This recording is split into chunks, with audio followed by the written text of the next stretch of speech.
বাংলা অক্ষর চেনে না এবং তার জন্য লজ্জিত নয়।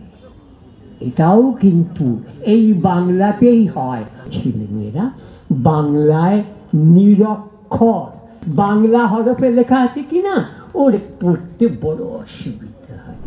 আমাদের কলকাতাতেই থাকেন, তাদের ছেলেমেয়েরা যে বাংলা পড়তে পারে না, তাতে তাদের বাবা মা শিখে কী হবে? হিন্দিটা জানে, ইংরেজিটা পড়তে পারে, তাহলেই হবে। এটা বলতে পারে একমাত্র বাঙালিরা।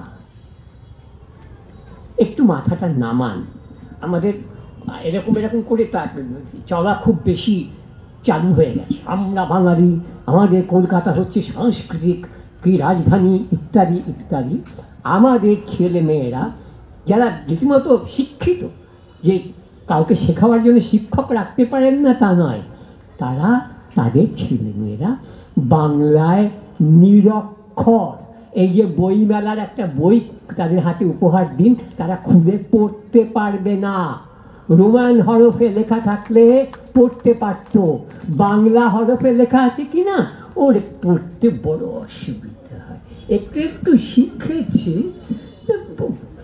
অনেক স্লো হয়ে যায়। এই এমন একটি ভাষা, যার জন্যে এই ভাষায় কথা বলে যার সম্মান রাখার জন্যে এই ভাষায় কথা বলে তারা তাদের জীবন পর্যন্ত দিয়েছে। এরকম বেশি উদাহরণ খুব বেশি নেই পৃথিবীতে। বিভিন্ন সময়ে 52 ধরুন, 61 ধরুন, আর প্রায় 40 বছর ধরে, বিশেষ করে শেষ দশক, সেটা তো যেখানে মানভূম, পুরুলিয়া এসব যে বাংলার মধ্যে যুক্ত হলো, তার জন্য যে আন্দোলন হলো, যে বহুদিনের আন্দোলন, তাতেও কিন্তু অনেকে প্রাণ দিয়েছে, নানা রকমের গণ্ডগোল হয়েছে, তাতে প্রাণ দিয়েছে। এটা কিন্তু বাংলা ভাষার জন্যই হয়েছে। আর এই বাংলা ভাষায় কথা বলেন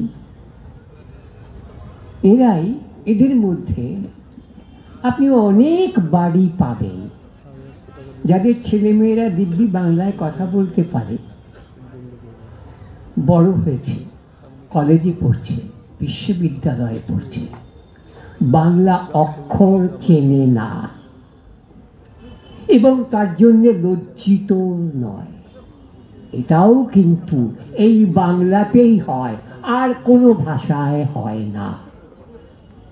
তারা তাদের ভাষাকে মর্যাদা দেয়।